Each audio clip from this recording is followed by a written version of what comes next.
يا حسرة على العباد ما يأتيهم من رسول إلا كانوا به يستهزئون۔ بندوں پر افسوس کہ ان کے پاس جب کوئی پیغمبر آتا تو وہ اس سے تمسخر ضرور کرتے۔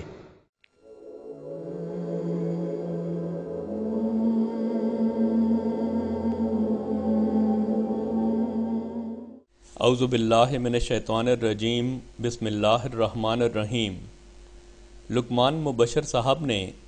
مورخہ 16 جون 2010 کو اپنے ایک پروگرام پوائنٹ بلینک میں صحافت اور شرافت کے تمام تقاضوں کو بالائے طاق رکھتے ہوئے ایک فریق کو کھلی چھٹی دے دی کہ وہ دوسرے فریق کی عدم موجودگی میں جو چاہیں جھوٹے الزامات لگاتے چلے جائیں، نہ صرف جھوٹے الزامات لگائیں بلکہ ایک دینی جماعت کے بانی کی ذات پر بازاری حملے بھی کرتے رہیں۔ ایکسپریس ٹی وی اور لقمان مبشر کا یہ طرز عمل نہ صرف صحافت اور شرافت کی دھجیاں اڑانے کے مترادف ہے بلکہ ایک حدیث مبارکہ کے مطابق اپنے مردہ بھائی کا گوشت کھانے کے مترادف بھی ہے، کیونکہ سرور دو عالم حضرت محمد مصطفیٰ صلی اللہ علیہ وسلم کا فرمان ہے کہ کسی کی غیر موجودگی میں اس کے خلاف باتیں کرنا اپنے مردہ بھائی کا گوشت کھانے کے مترادف ہے۔ چنانچہ نہ صرف 3 بے شرم ملا بلکہ لقمان مبشر بھی گھنٹہ بھر مزے لے لے کر اپنے مردہ بھائی کا گوشت تناول فرماتے رہے۔ اس پروگرام میں جو جھوٹے الزامات جماعت احمدیہ پر لگائے گئے ان میں سے پہلا الزام مولوی عبدالرؤوف صاحب کے الفاظ میں کچھ یوں ہے کہ قادیانیت کو ایک مذہبی گروہ کے بجائے ایک سیاسی گروہ کے طور پر سمجھنا چاہیے۔ سب سے پہلی بات تو یہ ہے کہ خود مرزا غلام محمد قادیانی صاحب نے یہ اعتراف کیا کہ میں انگریز کا خود کاشتہ پودا ہوں۔ مولوی عبدالرؤوف صاحب حضرت مسیح موعود علیہ السلام نے کبھی بھی اپنے آپ یا اپنی جماعت کو انگریز کا خود کاشتہ پودا نہیں کہا۔ ہاں، آپ نے اپنے خاندان کے بارے میں ضرور لکھا کہ وہ انگریز کا خود کاشتہ پودا ہے، اور یہ وہ خاندان تھا جو کہ تمام کا تمام غیر احمدی تھا، نہ کہ احمدی۔ چنانچہ وہ مکمل عبارت جس میں خود کاشتہ پودے کا لفظ موجود ہے وہ کچھ یوں ہے: التماس ہے کہ سرکار دولت مدار ایسے خاندان کی نسبت جس کو 50 برس کے متواتر تجربے سے ایک وفادار جانثار خاندان ثابت کر چکی ہے، اور جس کی نسبت گورنمنٹ عالیہ کے معزز حکام نے ہمیشہ مستحکم رائے سے اپنی چٹھیات میں گواہی دی ہے کہ وہ قدیم سے سرکار انگریز کے پکے خیر خواہ اور خدمت گزار ہیں، اس خود کاشتہ پودے کی نسبت نہایت حزم اور احتیاط اور تحقیق اور توجہ سے کام لے۔ اشتہار 24 فروری 1898۔ یہ تحریر ثابت کرتی ہے کہ حضرت مسیح موعود علیہ السلام نے خود کاشتہ کا لفظ اپنے خاندان کے متعلق لکھا، نہ کہ اپنے یا اپنی جماعت کے لیے۔ اور یاد رہے کہ آپ کا تمام تر خاندان غیر احمدی تھا۔ اسی تناظر میں مولوی عبدالرؤوف صاحب بڑی بے شرمی سے ایک اور جھوٹ بولتے ہوئے کہتے ہیں، خاندانی طور پر چونکہ انہوں نے خود یہ اعتراف کیا ہے، تریاق القلوب ان کی کتاب ہے، اس میں بھی خزان میں بھی انہوں نے اعتراف کیا ہے کہ ہم شروع سے ہی خاندان ہمارا جو ہے وہ برطانوی سامراج کا وفادار اور ان کا خدمتگار رہا۔ انہوں نے اپنے والد کے بارے میں کہا کہ میرے والد غلام مرتضیٰ مرزا غلام مرتضیٰ نے 50 گھوڑے جو ہیں اور 50 سوار انگریزی حکومت کو استحکام کے لیے اور مسلمانوں کو اور بر صغیر کے لوگوں کو فتح کرنے کے لیے، صرف مسلمان نہیں بلکہ یہاں ہندو آباد تھے، دوسری آباد، تو بر صغیر کو اور یہاں کے رہنے والوں کو فتح کرنے کے لیے اور ان پر اپنی حکومت کا سکہ جمانے کے لیے اتنی خدمت میں ہمارے خاندان نے کی۔ حقیقت یہ ہے کہ حضرت مسیح موعود علیہ السلام نے کبھی بھی یہ نہیں لکھا کہ ان کے والد محترم نے مسلمانوں یا بر صغیر کے لوگوں پر اپنی حکومت مستحکم کرنے کے لیے انگریزوں کو مدد دی تھی، بلکہ آپ اس کی وجہ جا بجا اپنی مختلف تحریرات میں یوں بیان فرماتے ہیں: مسلمانوں کو ابھی تک وہ زمانہ نہیں بھولا جب کہ وہ سکھوں کی قوم کے ہاتھوں دہکتے ہوئے تنور میں مبتلا تھے، اور ان کے دست تعدی سے نہ صرف مسلمانوں کی دنیا ہی تباہ تھی بلکہ ان کے دین کی حالت اس سے بھی بدتر تھی۔ دینی فرائض کا ادا کرنا تو درکنار، بعض اذان نماز کہنے پر جان سے مارے جاتے تھے۔ ایسی حالت زار میں اللہ تعالیٰ نے دور سے اس مبارک گورنمنٹ کو ہماری نجات کے لیے ابر رحمت کی طرح بھیج دیا، جس نے آن کر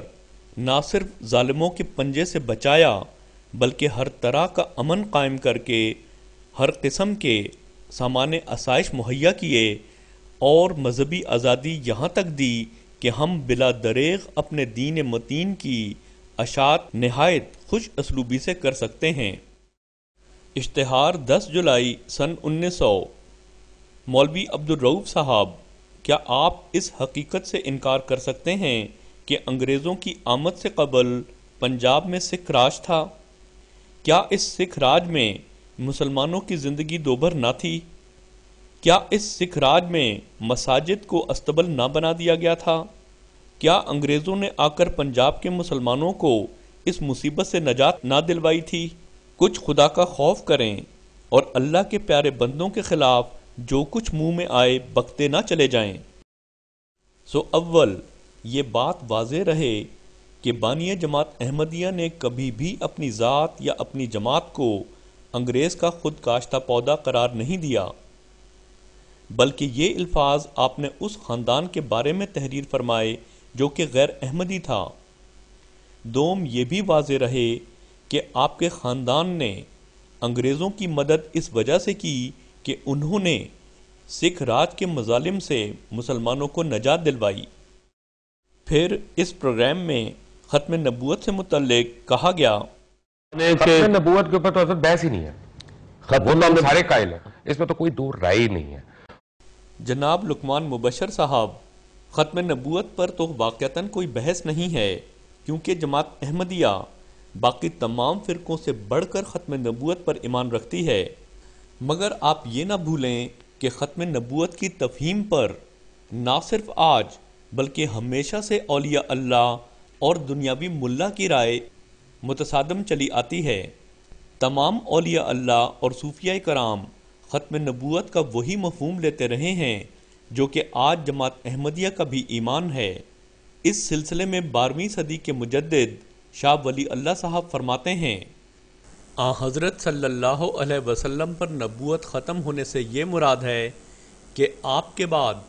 کوئی ایسا ربانی مصلح نہیں آ سکتا جسے اللہ تعالیٰ کوئی نئی شریعت دے کر مابوس کرے۔ تفہیمات الہیہ جز 2 صفحہ 80۔ اسی طرح 6 صدی ہجری کے مجدد حضرت محی الدین ابن عربی اپنی کتاب فتوحات مکیہ میں فرماتے ہیں، وہ نبوت جو حضرت محمد مصطفیٰ صلی اللہ علیہ وسلم کے آنے سے منقطع ہوئی ہے وہ صرف تشریعی نبوت ہے، نہ کہ مقام نبوت۔ پس اب کوئی شرع ایسی نہ ہوگی جو حضرت صلی اللہ علیہ وسلم کی شرع کے ناسخ ہو، اور نہ آپ کی شرع میں کوئی نیا حکم بڑھانے والی شرع ہوگی۔ ختم نبوت کی احمدیہ تفہیم کا اولیاء اللہ اور صوفیاء کرام کی ختم نبوت کی تفہیم سے کلی مطابقت رکھنا ایک ایسی کھلی حقیقت ہے جس کا اعتراف جناب جاوید احمد غامدی بھی کرنے پر مجبور ہو گئے۔ چنانچہ وہ فرماتے ہیں، نبوت کے سلسلے کے بارے میں یہ بیان مجدد صاحب کو دیکھ لیجئے، یعنی مکتوبات میں بیان کرتے ہیں کہ صرف اتنی بات ہم کہتے ہیں کہ نبوت اپنے منصب کے لحاظ سے ختم ہوئی ہے، کمالات کے لحاظ سے ختم نہیں ہوئی۔ اچھا ابن عربی کو لے لیجئے، فتوحات میں جو فصوص کی طرح کی کتاب نہیں ہے، بیان کیا ہے کہ رسالت مآب صلی اللہ علیہ وسلم پر نبوت تشریع ختم ہوئی ہے، شریعت والی نبوت ختم ہوئی ہے۔ اس کے علاوہ جہاں تک نبوت کا تعلق ہے اپنی حقیقت کے لحاظ سے، وہ ویسی کی ویسی ہی ہے، اور اس کے ہرگز یہ معنی نہیں ہے کہ آپ ختم نبوت کو اس معنی میں لے لیں۔ وہ حدیث نقل کرتے ہیں وہاں انقطعت النبوہ، تو اس کا مطلب کیا ہے؟ اس کا مطلب یہ ہے کہ تشریعی نبوت ختم ہوئی ہے۔ میں نام نہیں لینا چاہتا، لیکن میں یہ کہتا ہوں کہ جن لوگوں کے خلاف اس زمانے میں ہم ہنگامہ کرتے رہے ہیں وہ اس سے زائد کون سی بات کہتے ہیں؟ یہ سری الفاظ میں بیان ہوا ہے، آپ اجازت دیں گے میں سنا دوں گا۔ لقمان صاحب، اب یہ آپ پر ہے کہ آپ اولیاء اللہ کی ختم نبوت کی تشریح قبول کرتے ہیں یا دنیاوی ملا کی۔